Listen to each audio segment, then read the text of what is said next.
الحمد لله رب العالمين، والصلاة والسلام على أشرف الأنبياء والمرسلين وعلى آله وأصحابه وأهل بيته وذريته أجمعين. أما بعد، فأعوذ بالله من الشيطان الرجيم. بسم الله الرحمن الرحيم. الحج أشهر معلومات، فمن فرض فيهن الحج فلا رفث ولا فسوق ولا جدال في الحج. وقال النبي صلى الله عليه وسلم: بني الإسلام على خمس: شهادة أن لا إله إلا الله، وإقام الصلاة، وإيتاء الزكاة، وصوم رمضان، وحج بيت الله، أو كما قال رسول الله صلی اللہ علیہ وسلم. محترم حضور، عزیز دوست اور دینی بھائیوں، جیسا کہ سبھی جانتے ہیں، یہ ایام اشہر حرم اور حج کے ایام چل رہے ہیں. اللہ تبارک و تعالی جنہیں یہ سعادت بخشا ہے، وہ حضرات تیاری میں ہیں اور کچھ احباب روانہ بھی ہو چکے ہیں، اور بہت سے حضرات ہیں جو شوق رکھتے ہیں کہ اللہ تبارک و تعالی کے گھر کا دیدار ہو جائے. تو بھائیوں، اس سلسلے میں کچھ باتیں آپ سے بے تکلفانہ کرنی ہے. سب سے پہلے میں یہ عرض کروں گا کہ ہم نے اپنے معاشرے اور سماج کو دیکھا، اپنے جاننے ساتھ اٹھنے بیٹھنے والوں کو دیکھا، لوگ حج کا شوق رکھنے والے نہیں رہے. اللہ کے گھر کا سفر کرنا، اللہ کے گھر کا دیدار ہونا، صفا مروہ کی سعی ہونا، یہ چیزیں آہستہ آہستہ ختم ہو رہی ہیں، تقریباً بالکل آخری وقت پہ. ورنہ تو ہمارے بڑوں نے وہ دور بھی دیکھا ہے کہ لوگ سال ہر سال سے تیاری کیا کرتے تھے.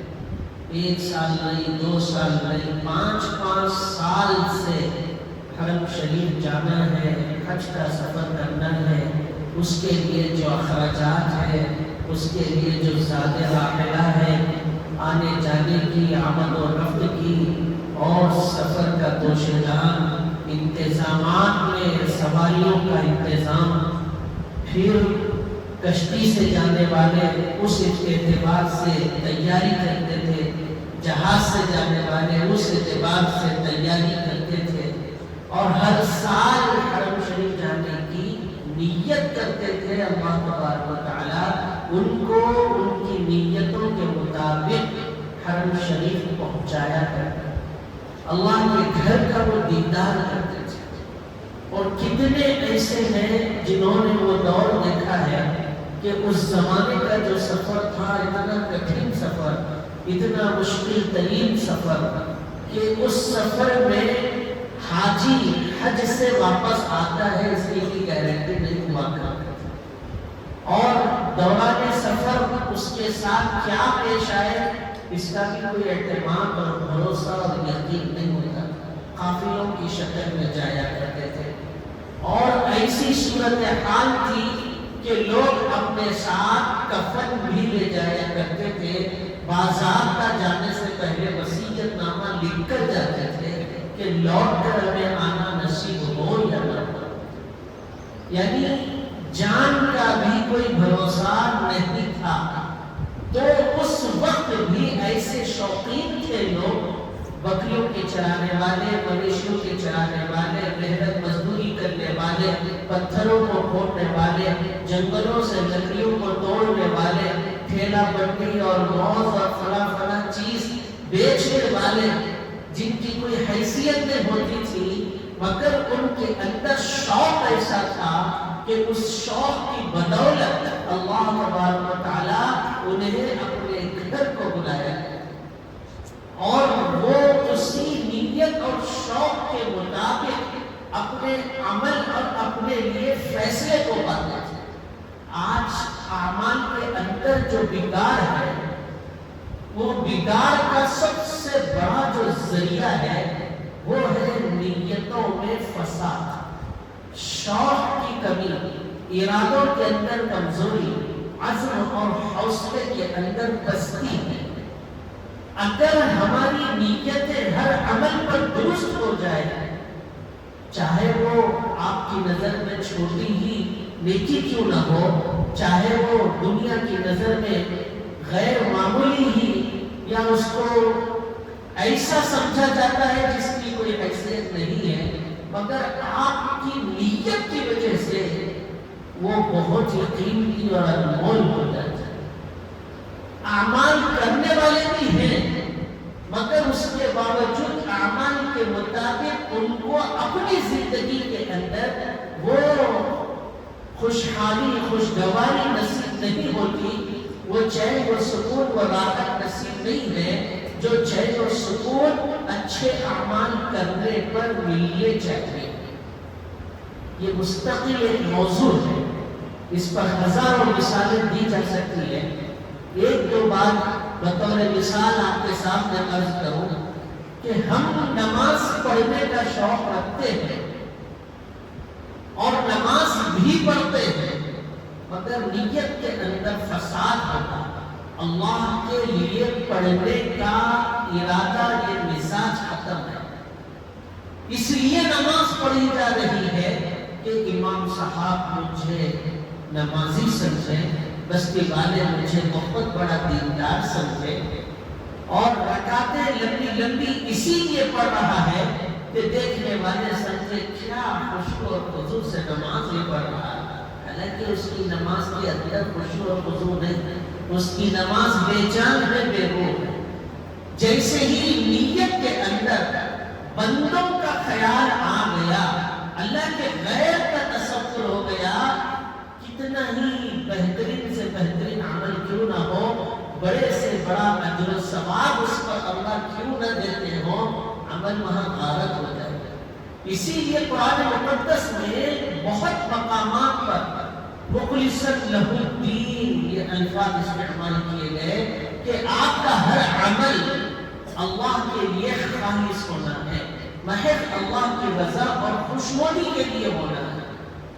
ماں باپ بچوں کی خوشی کے لیے کریں، بچے اس لیے عمل کریں کہ ماں باپ خوش ہو جائے، شوہر اس لیے اچھا عمل کر رہا ہے کہ بیوی خوش ہوئے اور سمجھے کہ میرا شوہر بہت دیندار ہے، نمازی ہے، پرہیزگار ہے، دو چار قصے سنا دیے، اور بیوی یہ سمجھ رہی ہے کہ میرا شوہر ماشاء اللہ بہت قابل ہو گیا، دین کی معلومات اس کو حاصل ہو گئی، تو آپ نے جو کچھ ایک عمل کیا وہ غلط ہو گیا، کیونکہ آپ کی نیت کے اندر اللہ کا غیر آ گیا۔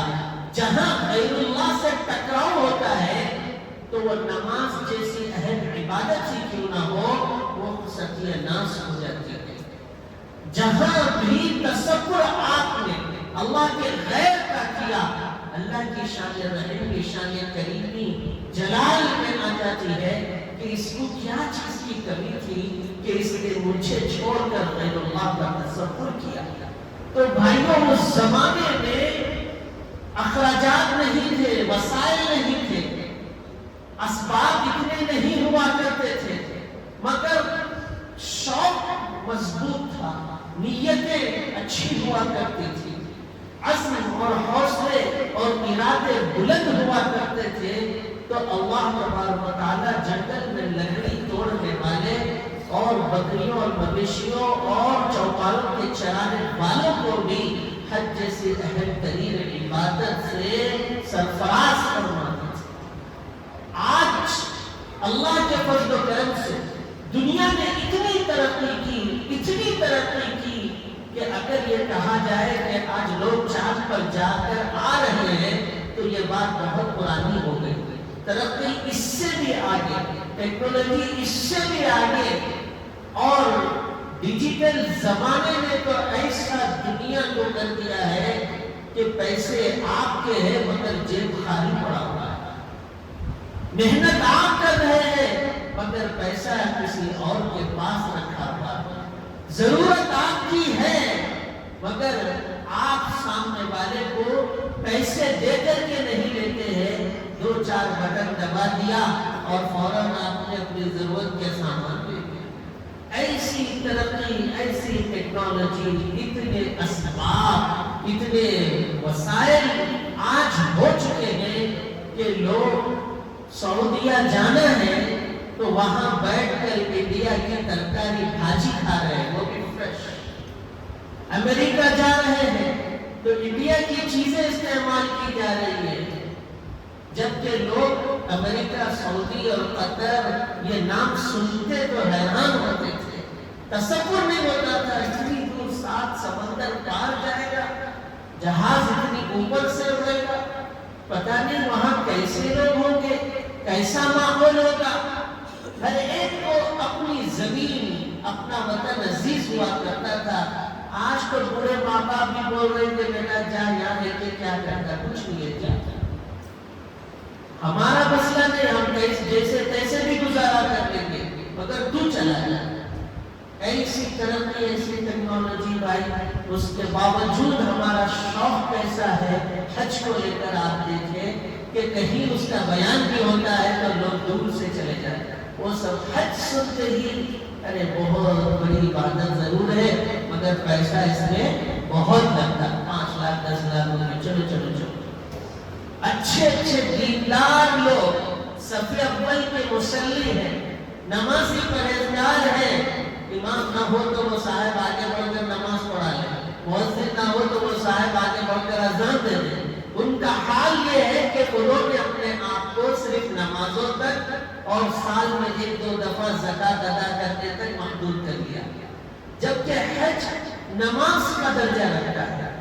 جس طرح نماز ارکان اسلام میں سے ایک رکن ہے، جس طرح زکوٰۃ ارکان اسلام میں سے ایک رکن ہے، رمضان کے روزے ارکان اسلام میں سے ایک رکن ہے، اسی طرح حج بھی اسلام کے ارکان میں سے ایک رکن ہے.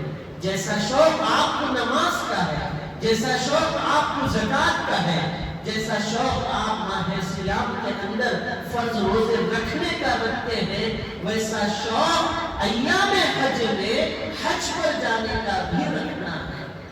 اتنے اسباب کے باوجود اور اتنی ترقی کے باوجود اور الحمدللہ آمدنی کے اتنے ذرائع ہیں کہ وہ دور پر ایسا تھا کہ صبح سے شام تک مزدوری کرتا، روپیہ 2 روپے بڑی مشکل سے ملتے تھے. 1 روپیہ 2 روپے بڑی مشکل سے ملتے تھے، اور وہی 1-2 روپے کے اندر جو خوشحالی تھی، جو محبت تھی، آپس میں جو بھائی چارہ تھا، دلوں میں جو ہمدردی تھی، ایک دوسرے کے لیے جو درد تھا، ایک دوسرے کی ضرورت کو اپنی ضرورت سمجھنے کا جو مزاج تھا، اس کی مثال آج دنیا میں دور دور تک نہیں ملتی. آج چھوٹے سے بچے 2 کا سکہ دے تو اٹھا کے پھینک رہے ہیں. یہ کیا ہے؟ 10 کا نوٹ دیو تو پھینک رہے ہیں، 50 کا نوٹ دو. بچہ صرف 6 ہی مہینے کا ہے اور اس کو پہچان ہو جا رہی ہے کہ 500 کا نوٹ کیسا ہوتا ہے، 200 کا کیسا ہے، 100 کا کیسا ہے.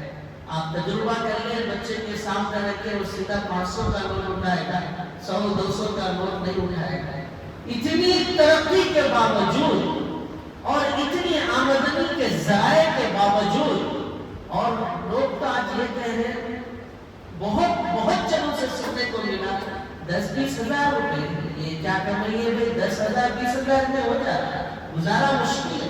کم سے کم منیمم یہ لفظ استعمال کیا جاتا، منیمم 50,000 روپے سیلری ہونا تو ہم وہ جاب کریں گے، وہاں جائیں گے. ڈیمانڈ ایسا تھا. اور اللہ کے فضل و کرم سے نوجوانوں کا اتنا بڑا طبقہ ہے. آپ زیادہ دور نہ جائیں، اپنی بستی، اپنے افراد خاندان میں دیکھیں جن کی سیلری 50,000 سے زائد ہے مگر ان کے پاس پاس شوق حج کا ذرا برابر بھی نہیں، وہ سننا ہی پسند نہیں کرتے۔ میں تو اپنے بچپن میں سنا کرتا تھا، دو چار لوگ بیٹھتے تھے مسجد کے اندر، بڑے بوڑھے حضرات، تو وہ ایسے ہی ذکر کرتے تھے کہ میں فلاں صاحب حج پہ گئے، ماشاءاللہ اتنے سال سے وہ کوشش کر رہے تھے، بہت اچھا انہوں نے تیاری کی، کل جانا ہے، ان سے ملاقات کرنا ہے اور ان کو پھول وغیرہ پہنانا ہے، ان کو کپڑے بنانا، یعنی نہ جانے والے لوگوں کو بھی حاجیوں کی ایسی فکر ہوتی تھی، شوق کا یہ حال ہے۔ آج دیکھیں دور دور تک سننے میں نہیں آ رہا کہ کوئی حج پر جا رہا ہے، اور حج پر جو جا کر حاجی واپس آتا تھا، حدیث پاک میں رسول پاک صلی اللہ علیہ وسلم کا ارشاد ہے کہ وہ حاجی حج سے لوٹے گا تو لوٹنے کے بعد اپنے گھر پر 40 دن تک جو دعا وہ کرتا رہے، اور گھر میں داخل ہونے سے پہلے اگر وہ دعا کر کے داخل ہو تو اس کی دعا قبول ہوتی ہے۔ سرکار دو عالم صلی اللہ علیہ وسلم کا ارشاد گرامی ہے۔ بھائیوں، اس حدیث پر اتنا اہتمام سے عمل ہوتا تھا، ہم نے خود اپنے بچپن میں دیکھا کہ ہماری اپنی بستی کے اندر کوئی حاجی حج سے لوٹ رہا ہے، مسجد میں اعلان کر دیا جاتا تھا کہ بھائی اپنے مسجد کے مصلی حج کر کے واپس آ رہے ہیں، اتنے بجے وہ گھر پہنچیں گے، اور ان کے پہنچنے سے پہلے دعا کا اہتمام ہے۔ تو میں نے خود اپنی آنکھوں سے دیکھا، سنی سنائی کی بات نہیں ہے، کہ اس حاجی کے گھر پر سینکڑوں کی تعداد میں لوگ جمع ہوتے ہیں، سینکڑوں کی تعداد میں، کہ حاجی صاحب سے دعا کرائے، وہ دعا کریں گے تو دعا کے اوپر ہم آمین کہیں گے اور ان کی دعا قبول ہوگی، اس طرح ہماری بھی دعا قبول ہوگی۔ سینکڑوں کی تعداد میں ایسا لگتا تھا کہ کوئی M L A, M P اور کوئی پرائم منسٹر ہے جس کا انتظار کیا جا رہا ہے۔ کبھی گاڑی تاخیر ہو گئی، فون پر کہاں تک پہنچے حاجی صاحب، ارے بس پہنچنے ہی والے ہیں۔ کبھی ٹریفک میں پھنس گئے، کہاں تک پہنچے حاجی صاحب، میں خود 2 بجے رات تک انتظار کیا حاجیوں کا، 2 بجے رات تک۔ کبھی کوئی کھا کر کے آتے، کوئی کھا کر کے نہیں آتے، اور وہ حاجی صاحب جب گھر پہنچتے تو وہ حیران ہے کہ یہ میرا گھر ہے یا کس کا گھر ہے۔ اتنا احساس، اتنا اکرام کہ اللہ کے گھر سے ہو کر کے آئے، اللہ کے گھر کا دیدار کر کے آئے۔ وہ سنہری جالیوں کو دیکھ کر گنبد خضرا کے مکی کو سلام بھیج کر کے ہمارے بستی کے اندر حاجی آیا ہوا ہے۔ ایسا شوق ہوا کرتا تھا، اور وہ حاجی صاحب لوگوں سے مل کے کیا نہ کرتے، زبان سے کچھ بولتے کیا نہ کرتے، زار و قطار ہوتے تھے کہ میں کتنا گنہگار تھا۔ اللہ تبارک و تعالیٰ نے کیسا اعزاز اور کیسا نوازش اللہ نے مجھ پر کی، اور وہ حاجی صاحب کی دعا ہوتی تھی۔ آج مجھ کو ہی سننے کو نہیں ملا، جبکہ میں فیلڈ کا آدمی، عوام کو چھوڑی، شوق ایسا ختم ہو رہا ہے۔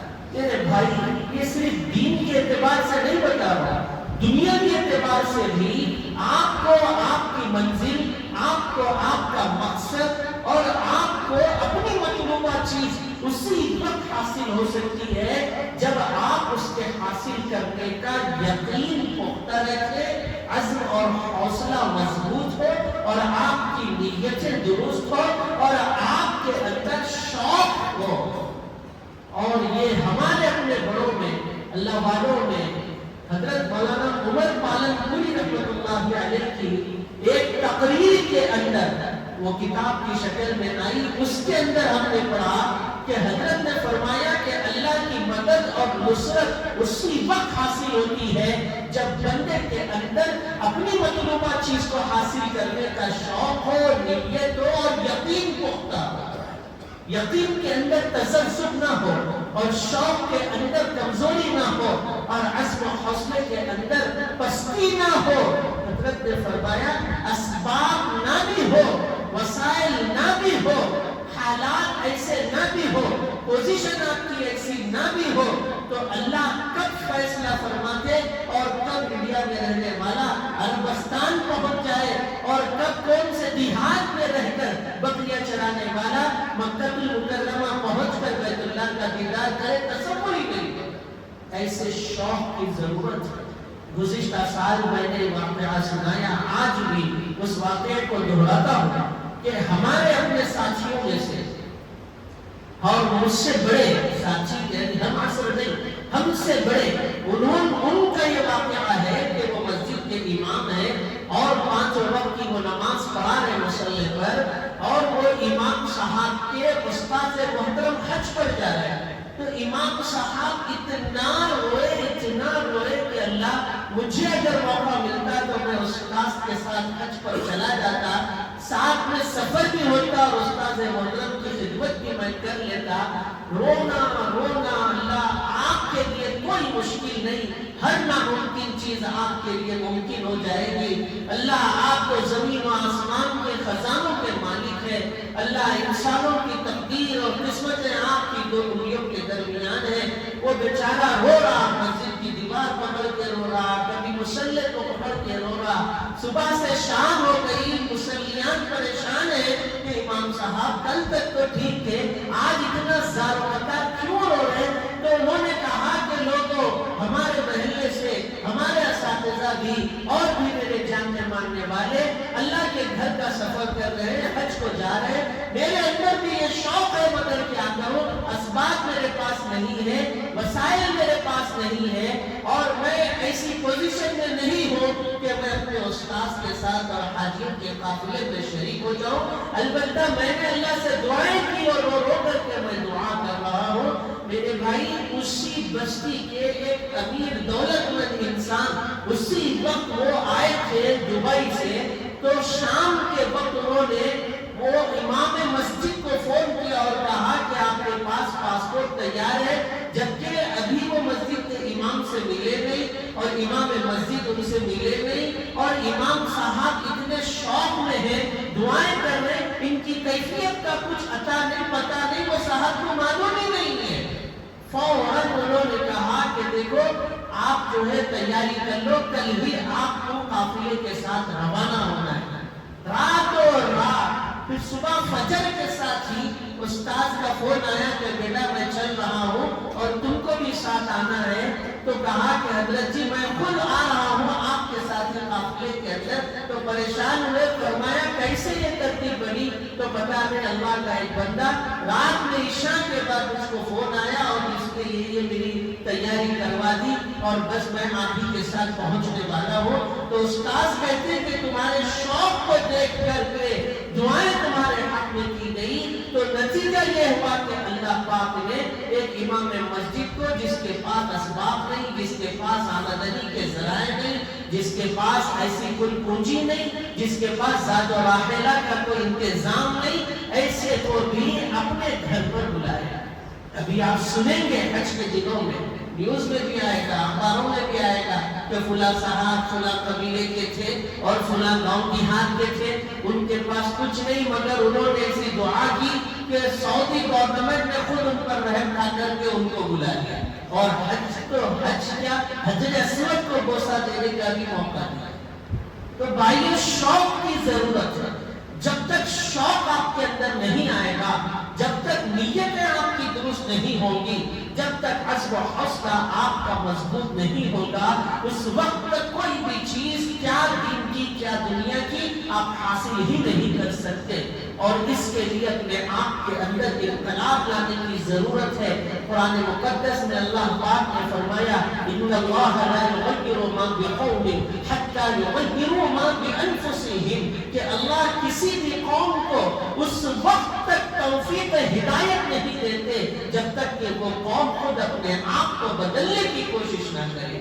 آج ساری مصیبتوں کی جڑ یہی ہے، سارے مسائل کی جڑ یہی ہے کہ ہم اچھے ارادے، اچھی باتیں تو کر لیتے ہیں، اپنے لیے اچھا خیال تو کر لیتے ہیں، مگر اپنے آپ کو بدلنے کی کوشش نہیں کرتے۔ میں گزارش کروں گا کہ آپ حج کا شوق پیدا کریں، نیت کریں، عزم اور حوصلہ رکھیں، اللہ سے مانگیں، اور دعاؤں کے اندر اس کا اہتمام ہوتا تھا کہ اللہ آپ کے گھر کا دیدار نصیب فرمائے، اور ہر دعا کے اندر یہ جملے ہوا کرتے تھے۔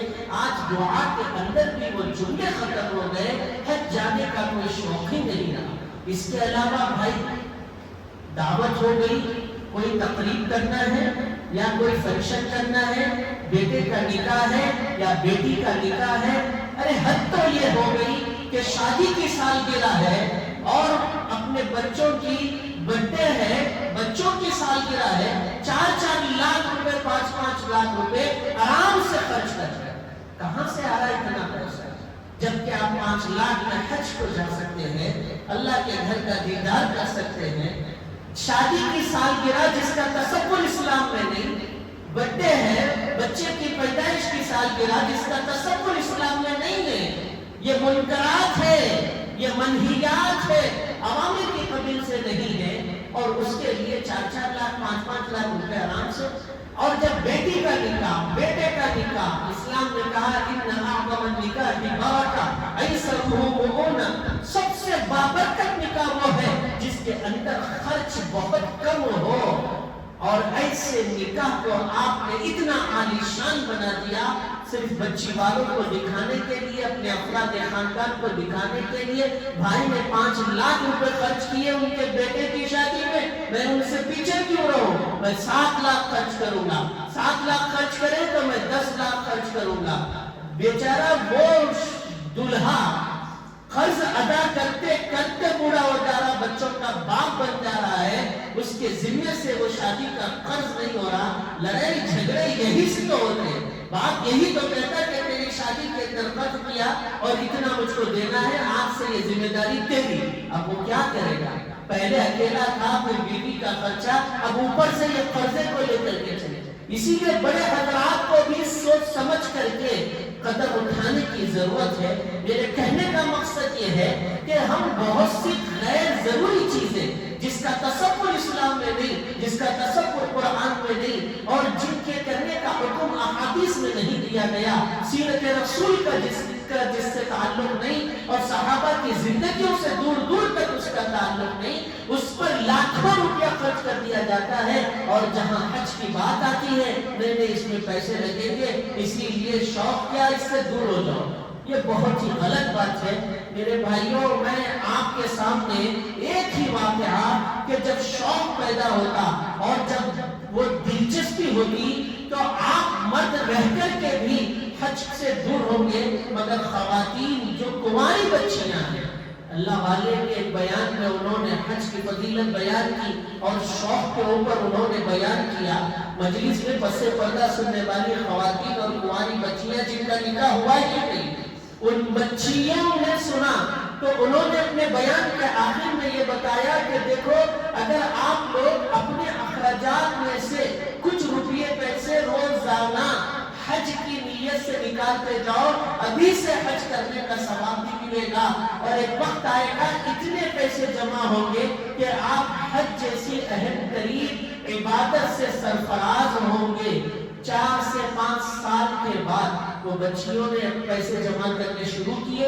5 سال کے بعد میں وہی اللہ والے کی مجلس میں آئے، آ کر کے کوئی زمزم پیش کر رہا ہے، کوئی کھجور پیش کر رہا ہے، ساری چیزیں بتا رہے ہیں۔ یہ سارے لوگ ہماری مجلس میں سے حج کے لیے، وہ بھی پردے کے پیچھے سے آ رہے ہیں، تو خواتین کی بڑی تعداد ہے جنہوں نے حج کر کے آیا، بتایا گیا تو حضرت حیران ہوئے کہ مردوں کے اندر یہ چیز ختم ہو رہی ہے اور خواتین نے ایسے کیسے اتنی بڑی تعداد میں حج کیا۔ تو ان بچیوں نے کہا کہ حضرت ہماری عمر 18 سال ہے، ہماری عمر 22 سال ہے، ہماری عمر 25 سال ہے، ہم نے آج تک نکاح ہمارا ہوا نہیں، مگر 4 سے 5 سال پہلے ہم نے آپ کے بیان میں سنا، پیسے جمع کرنے شروع کیے تو اللہ نے ہمیں اس سال موقع دیا اور ہم حج کر کے آئے اور آپ کے سامنے تبرک پیش کی۔ یہ جذبہ، یہ شوق جب ہوگا تو اللہ تعالیٰ ایسے آسانی کے ساتھ کہ اسباب کے بغیر بھی آپ کو اپنے گھر کو بلا جائے۔ تو بھائیوں، گزارش ہے کہ آپ بھی اس تجویز پر عمل کیجئے، شوق کو پیدا کیجئے، یقین کو مضبوط کیجئے۔ اللہ سے دعا ہے کہ اللہ پاک ہمیں حج جیسی اہم ترین عبادت سے سرفراز فرمائے اور حج جیسے اہم ترین فریضے کو ادا کرنے کا موقع عنایت فرمائے، اور ہمارے اندر اللہ شوق پیدا فرمائے، یقین کو مضبوط فرمائے، حوصلے اور مضبوط ارادوں کو اللہ اور بلند فرمائے۔ وآخر دعوانا ان الحمد للہ رب العالمین۔